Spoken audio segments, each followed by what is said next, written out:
Welcome to all of you in the sixth lecture of manufacturing processes. Today we are going to discuss gating ratio, pressurized gating system, non-pressurized gating system, solidification times of casting, and some of the numerical problems. So started with the gating ratio. Gating ratio.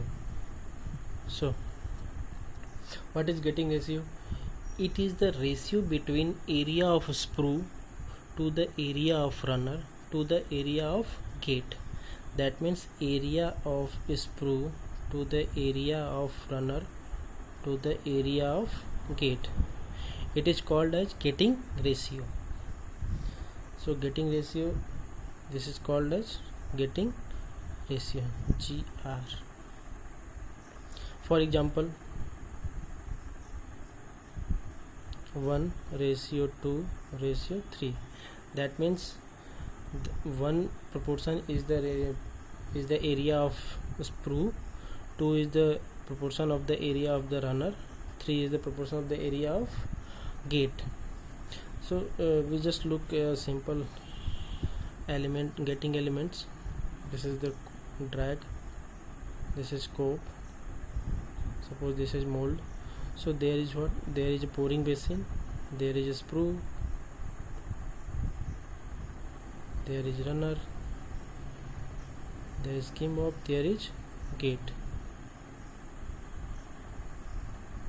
So the area of sprue to the area of runner to the area of 0.1, 0.2, 0.3.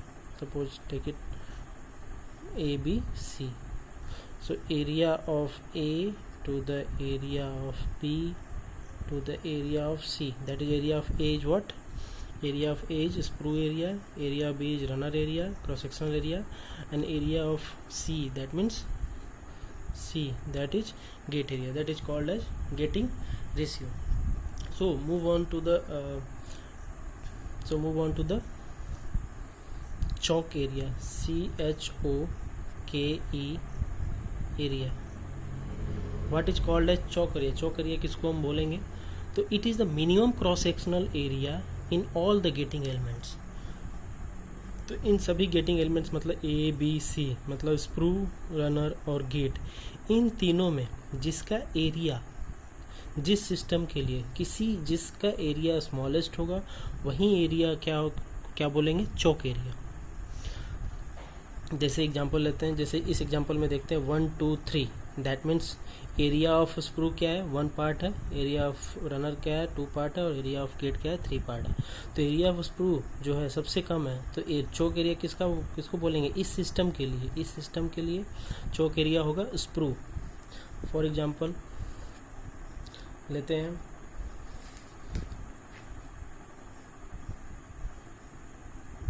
3:2:1. तो इसमें चौक area क्या हो गया? चौक area होगा आपका gate का area होगा चौक area, और इस केस में क्या होगा? स्प्रू का जो एरिया है वो क्या होगा? चौक एरिया. ठीक है, तो समझ में आ गया. चौक एरिया क्या है? जिस गेटिंग सिस्टम में आपका जो पार्ट का जिस गेटिंग एलिमेंट का एरिया सबसे कम होता है वही होता है आपका choke area.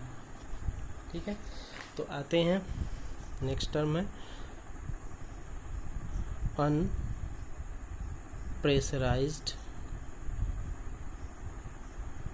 Getting system. अनप्रेशराइज्ड gating system, जैसे एग्जांपल लेते हैं अनप्रेशराइज्ड 1:2:3. मतलब आपका जो है फिगर देख लेते हैं कैसा होगा.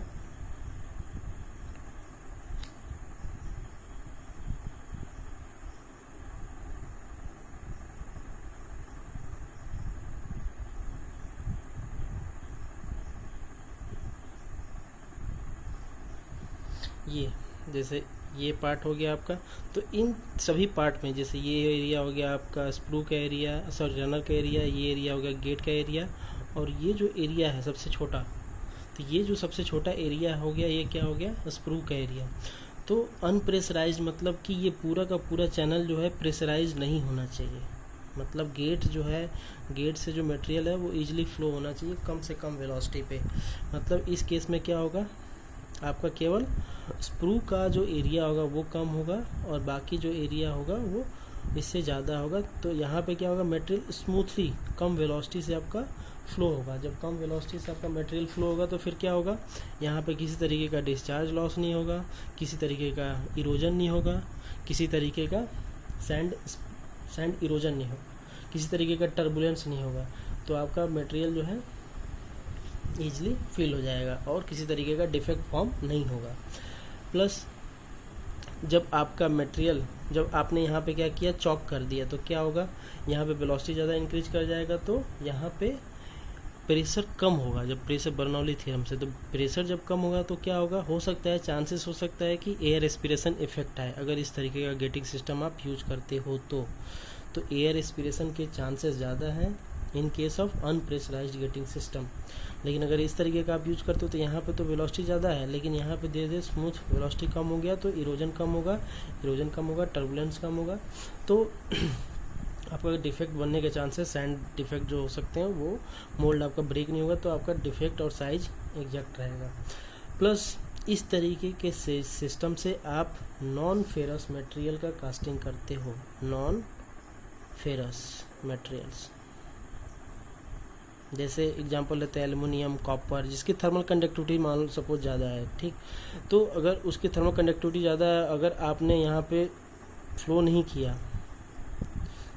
किया तो फिर क्या होगा, हो सकता है कि इसी सिस्टम में वो जैम हो जाए, सॉलिडिफाई हो जाए पहले। तो जब सॉलिडिफाई हो जाएगा तो अगर पूरा का पूरा एरिया जैम हो जाएगा। ये भी हम देख लेते हैं, प्रेशराइज गेटिंग सिस्टम क्लियर हो जाएगा।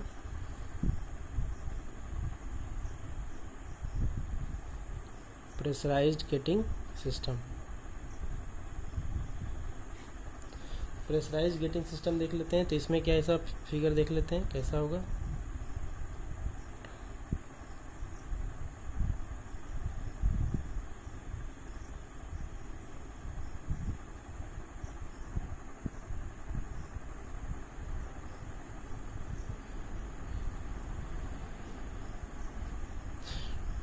इस तरीके का एरिया होगा, इस तरीके का गेटिंग सिस्टम होगा, जिसमें ये हो गया आपका चॉक का एरिया, सॉरी स्प्रू का एरिया, ये हो गया आपका रनर का एरिया और ये हो गया आपका गेट का एरिया।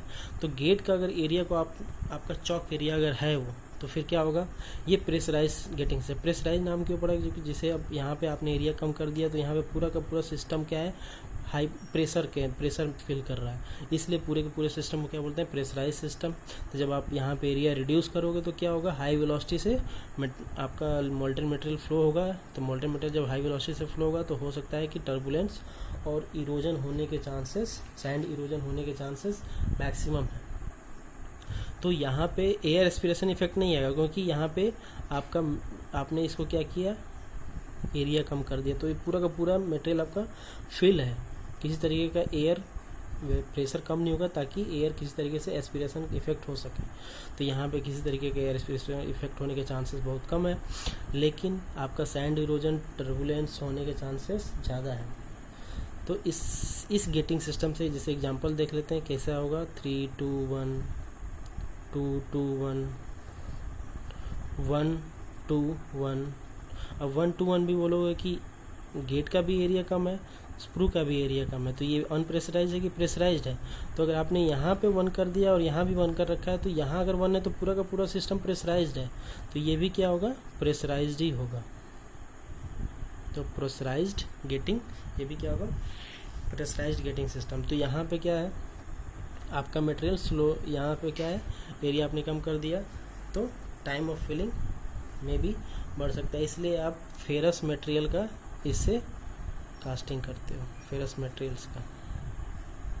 तो प्रेशराइज नॉन प्रेशराइज समझ में आ गया। प्रेशराइज में अनप्रेशराइज में क्या होगा, स्प्रू का एरिया कम होगा as compare to runner and gate. यहाँ पे क्या होगा, वेलोसिटी ज़्यादा होगा, लेकिन इधर क्या होगा, वेलोसिटी कम होगा तो सैंड इरोजन, टर्बुलेंस होने के चांसेस कम है। तो यहाँ पे वेलोसिटी ज़्यादा है तो एयर एस्पिरेशन इफेक्ट होने के चांसेस ज़्यादा है, ठीक है। गेट आपका प्रेशराइज्ड गेटिंग सिस्टम में क्या है कि आपका गेट का एरिया कम होता है एज कम्पेयर टू रनर और स्प्रू। तो इसमें क्या होगा कि आपका ये पूरा का पूरा सिस्टम ऑलरेडी फिल रहेगा हमेशा, और आपका मटेरियल जो है यहाँ से हाई वेलोसिटी से फ्लो करेगा। तो यहाँ पे टर्बुलेंस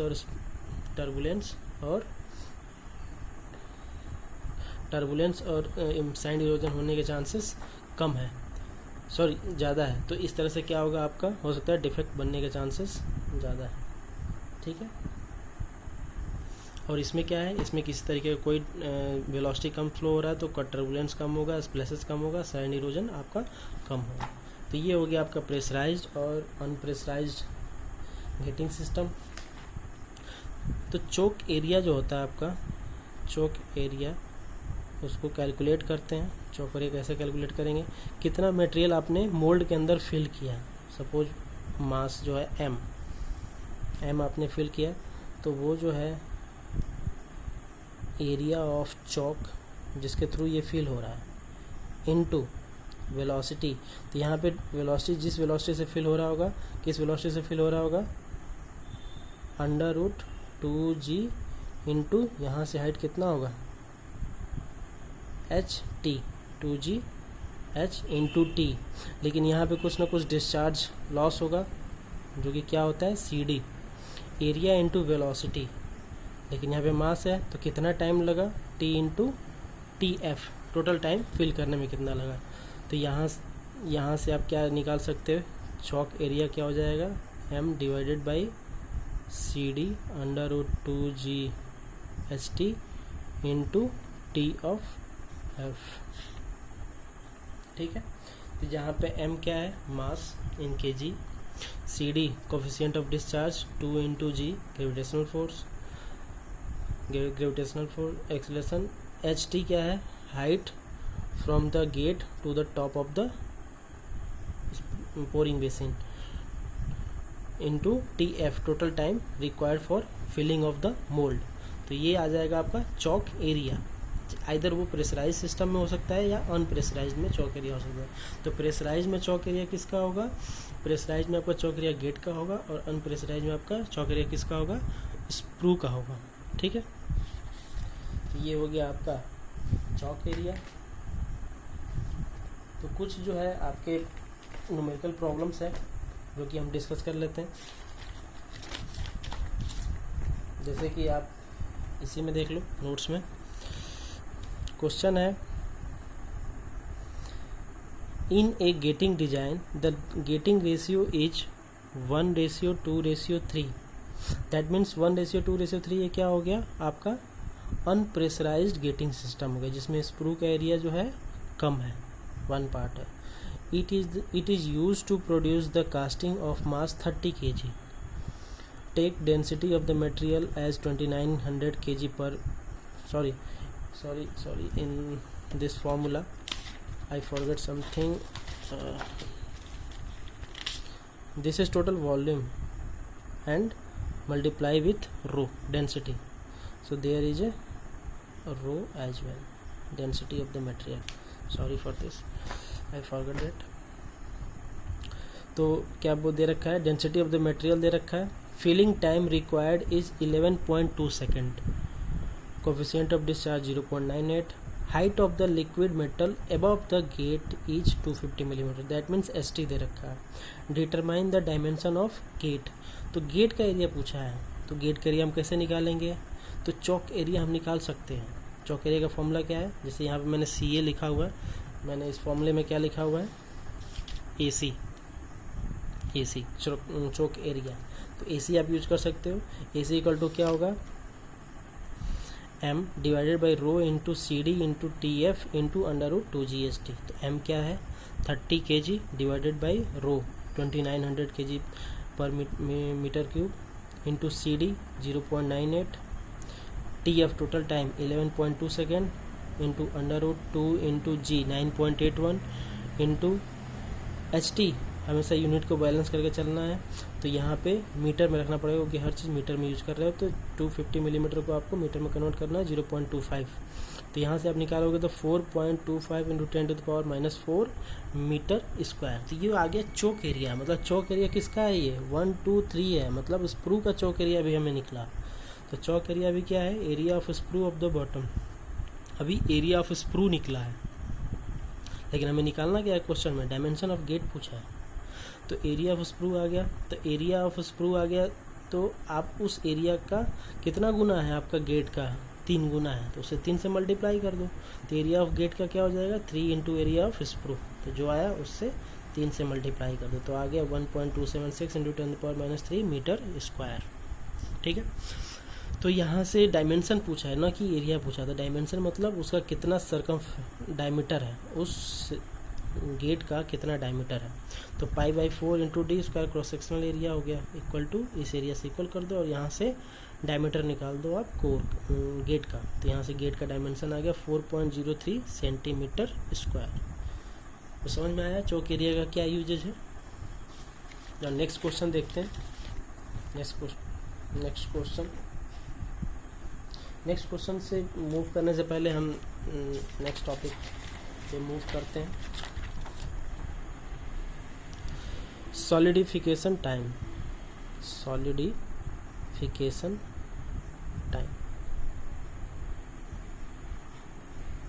कितना टाइम लगता है, तो ये इसके लिए थ्योरी दिया था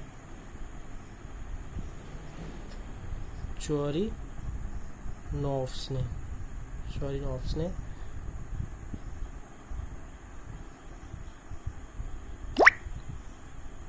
उन्होंने क्या बोला था, जो सॉलिडिफिकेशन TS टाइम है वो प्रोपोर्शनल किसके होता है, वॉल्यूम बाय सरफेस एरिया का होल स्क्वायर के। ये उन्होंने थियरी दिया था। जो सॉलिडिफिकेशन टाइम मतलब कि मटेरियल जो आप कास्ट कर रहे हो, जो उसकी सॉलिडिफाई होने का जो टाइम है वो किसके प्रोपोर्शनल है, वॉल्यूम बाय सरफेस एरिया। ये ऐसे मतलब सरफेस एरिया का होल स्क्वायर के। तो प्रोपोर्शनल अगर हटाते हैं तो यहाँ पे एक प्रोपोर्शनलिटी कांस्टेंट आता है K, तो इस तरीके से लिख सकते हैं, जहाँ K क्या होगा, ये जो है ये क्या है, सॉलिडिफिकेशन फैक्टर है। ये क्या है, सॉलिडिफिकेशन फैक्टर। ठीक है, तो जैसे अलग अलग शेप के लिए अलग अलग जैसे कैलकुलेट कर लेते हैं। जैसे पहला लेते हैं क्यूब लेते हैं। क्यूब का साइड सब का सब क्या होता है, सेम होता है। तो इसका V/SA क्या होगा, V/SA एरिया क्या होगा, V क्या होगा, AQ divided by surface area क्या होगा 6, टोटल सरफेस एरिया है 6A²। तो यहाँ क्या आ जाएगा, V/A का प्रोपोर्शन क्या आ जाएगा, A/6। दूसरा लेते हैं स्फेयर। तो स्फेयर को लेते हैं, सपोज ये R है, तो V/SA क्या होगा 4/3 πr³ volume divided by 4πr²। तो यहाँ से क्या आ जाएगा R/3। V/SA क्या हो जाएगा, आप चाहो तो इनको याद रख सकते हो न्यूमेरिकल प्रॉब्लम के लिए, या फिर कैलकुलेट भी कर सकते हो।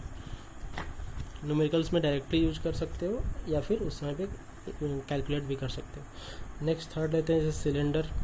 सिंपल शेप्स जो है सिलेंडर, सपोज ये आपका सिलेंडर है, ठीक है। सिलेंडर का जो डायमीटर है वो है D और हाइट जो है H है। तो V/SA क्या होगा, वॉल्यूम क्या होगा π/4 इंटू D² इंटू H होगा, और एरिया क्या होगा, सर्कमफ्रेंशियल एरिया होगा pi into D into H plus 2 top and bottom area है, तो क्या हो जाएगा 2 टाइम्स π/4 D²। ठीक है, तो इस तरीके से कैलकुलेट कर सकते हैं। फोर्थ जो है स्लैब, कोई स्लैब है,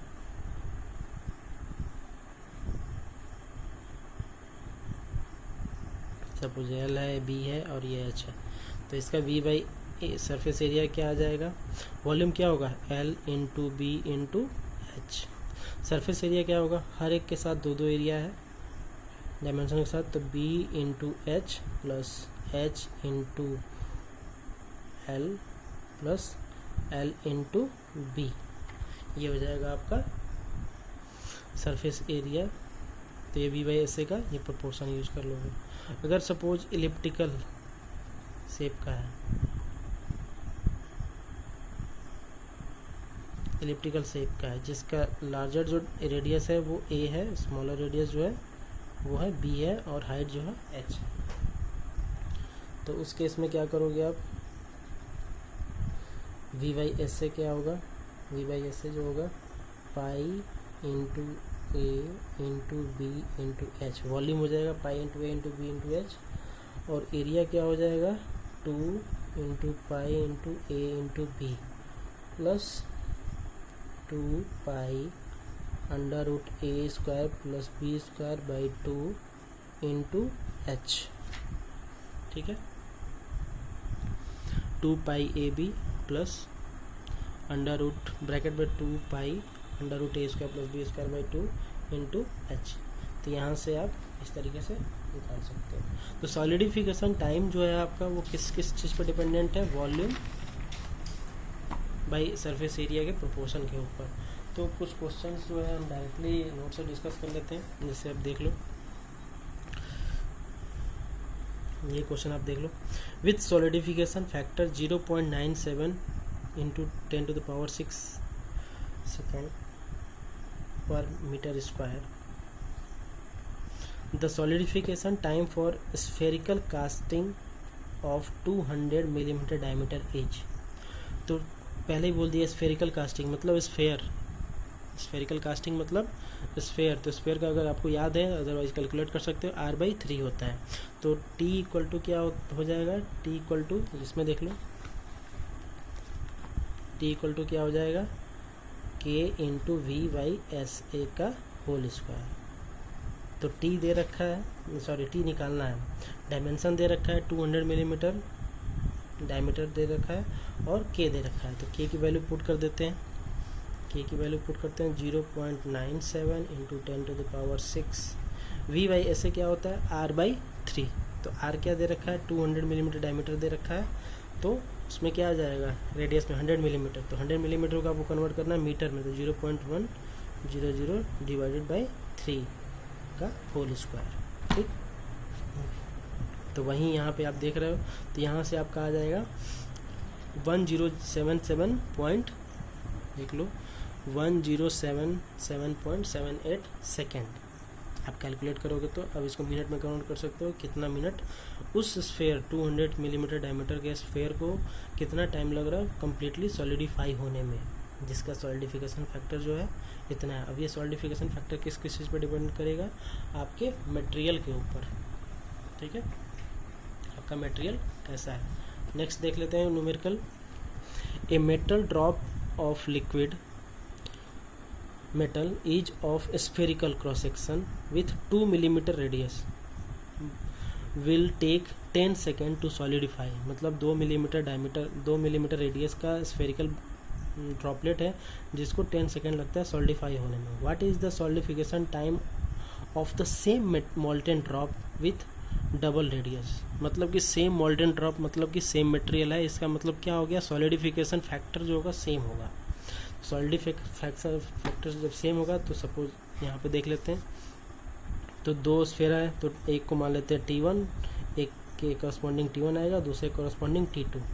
तो T1 का क्या होगा, T1/T2 पूछ रहा है, सॉरी क्या पूछ रहा है, what is the solidification time. तो T1/T2 निकाल लेते हैं, तो T1 क्या होगा K1/V1/SA1 का whole square divided by K2V2/SA2 का होल स्क्वायर। अब सेम क्या है, सेम मोल्टेन ड्रॉप है, मतलब कि K कैंसिल आउट हो जाएगा। ठीक है, कैसे कैंसिल आउट हो जाएगा, क्योंकि सेम मटेरियल का है तो सॉलिडिफिकेशन फैक्टर सेम होगा।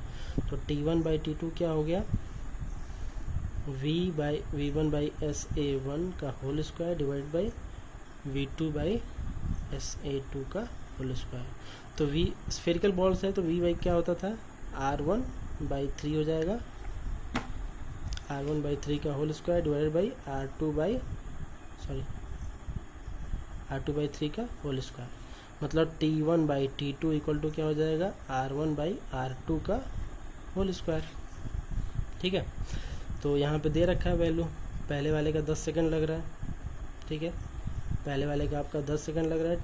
T2 पूछ रहा है, R2 दे रखा है 2 मिलीमीटर, R1 दे रखा है 2 मिलीमीटर, और दूसरे वाले का R2 क्या दे रखा है, विद डबल रेडियस, मतलब कि 4 मिलीमीटर का होल स्क्वायर। तो कैंसिल आउट होगा तो 2 हो जाएगा नीचे, तो जब करोगे तो T2 आ जाएगा आपका 40 सेकंड। तो इस तरीके का क्वेश्चन ज़्यादा गेट में आते हैं कि T1 को डबल एक का रेडियस ज़्यादा कर दिया गया या कम कर दिया गया, तो सॉलिडिफिकेशन टाइम क्या होगा। जैसे नेक्स्ट क्वेश्चन देख लेते हैं।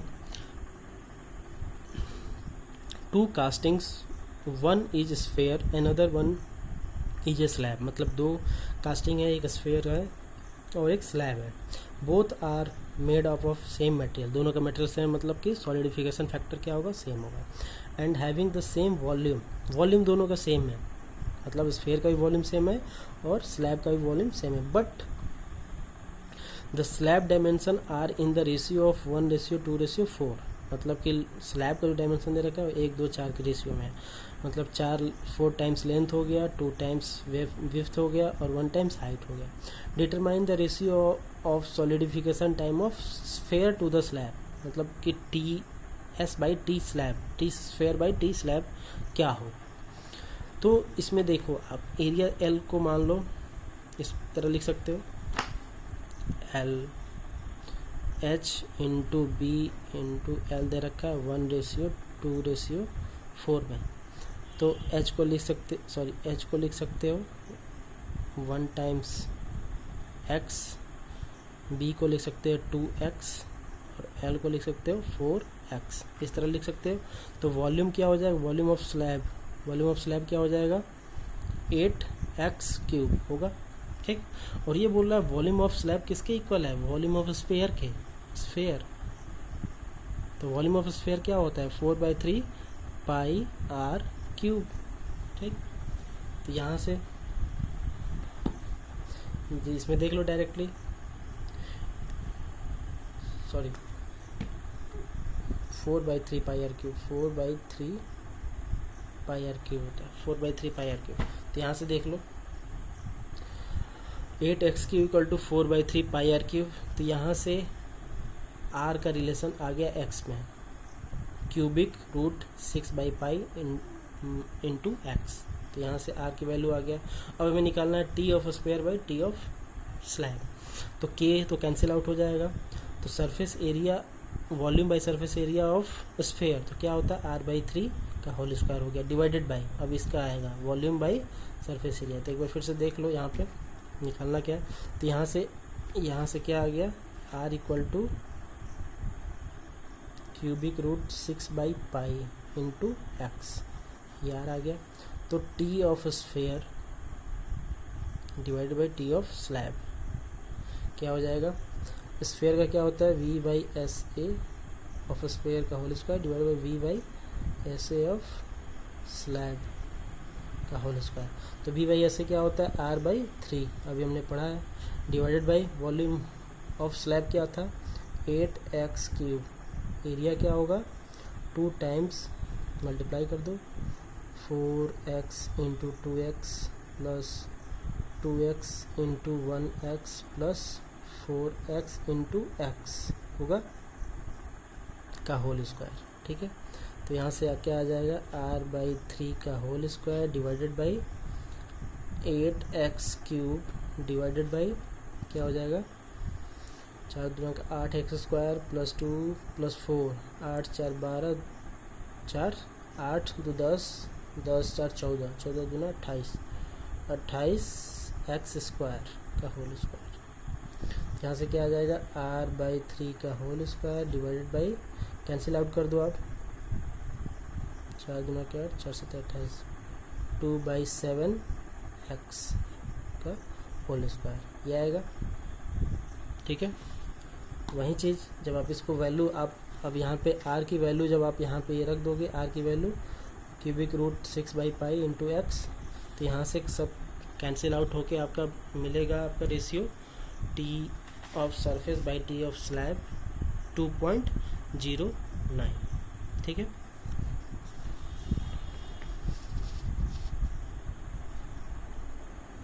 नेक्स्ट क्वेश्चन देख लेते हैं। नेक्स्ट क्वेश्चन जो है, two casting, one is cube another one is sphere, मतलब एक क्यूब है और एक स्फेयर है, both are made of same material, मतलब सॉलिडिफिकेशन फैक्टर सेम है, मतलब के की वैल्यू इक्वल है, एंड हैविंग सेम वॉल्यूम, मतलब कि वॉल्यूम भी दोनों का सेम है।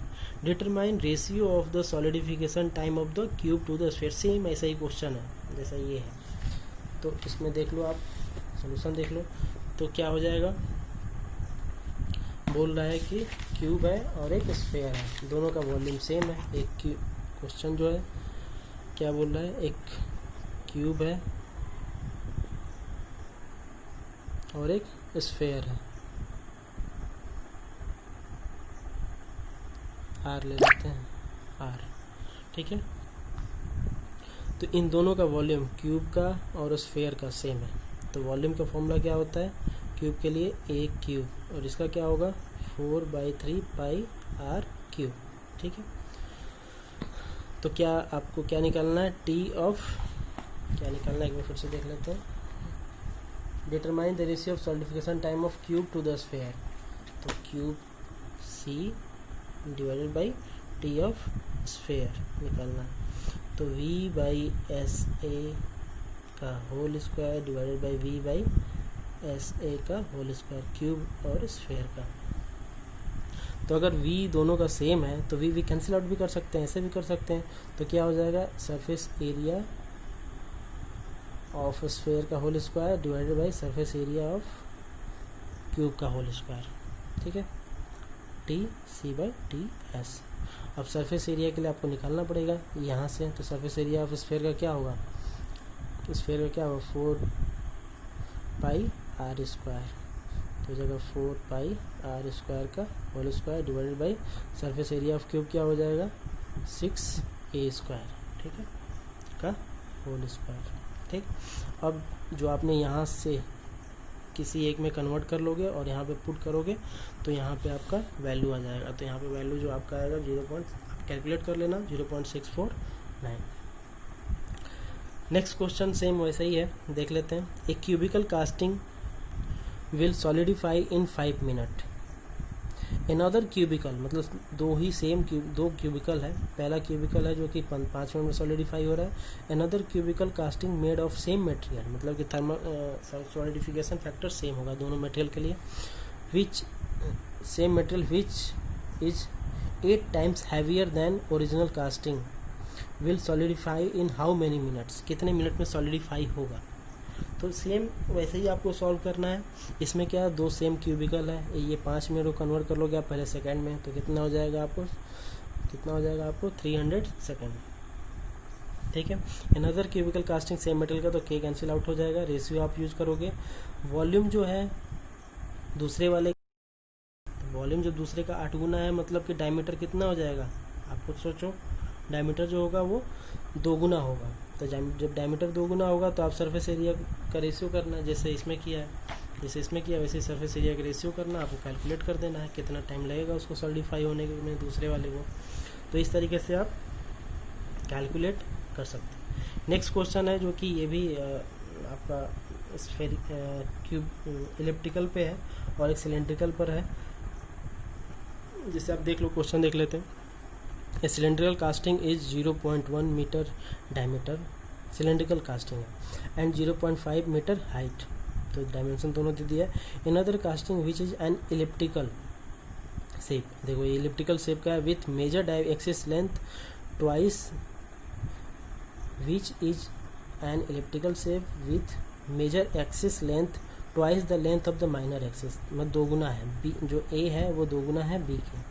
Both are made of the same material, तो ठीक है, जब सेम मटेरियल का है, and having the same cross sectional area and the height, मतलब एच की वैल्यू जो है सेम है 0.5 मिलीमीटर, एच सेम है और क्रॉस सेक्शनल एरिया सेम है, तो क्रॉस सेक्शनल एरिया को आपको इक्वल करना पड़ेगा। तो सिलेंड्रिकल का क्रॉस सेक्शनल एरिया क्या होगा, सिलेंड्रिकल का क्रॉस सेक्शनल एरिया क्या होगा आपका π/4 d square, cross sectional area इसका ये होगा, और दूसरे वाले क्रॉस सेक्शनल आपको इक्वल करना पड़ेगा।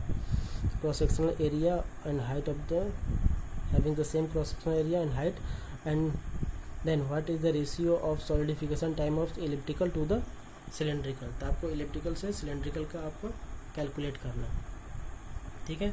तो इसका एरिया जो बोला क्रॉस सेक्शनल एरिया सेम है, मतलब कि π/4 इंटू डी स्क्वायर इंटू 2 गुना 2, सिलेंडर में 2 है, 2 टाइम्स इक्वल टू इसका क्या था फॉर्मूला 2πAB जो हमने देखा था अभी इसमें 2π, इसको इक्वल करना है किसके, इसको इक्वल करना है आपको इसके इक्वल करना है, ठीक है। तो वहाँ से आपको कुछ डायमेंशन मिलेगा, वहाँ से वो डायमेंशन मिलेगा तो आप पूरा का पूरा डेटा जब फीड करोगे तो आपको कैंसिल आउट होता हुआ आपको डेटा मिल जाएगा रेशियो का 0.8155, ठीक है। Thank you.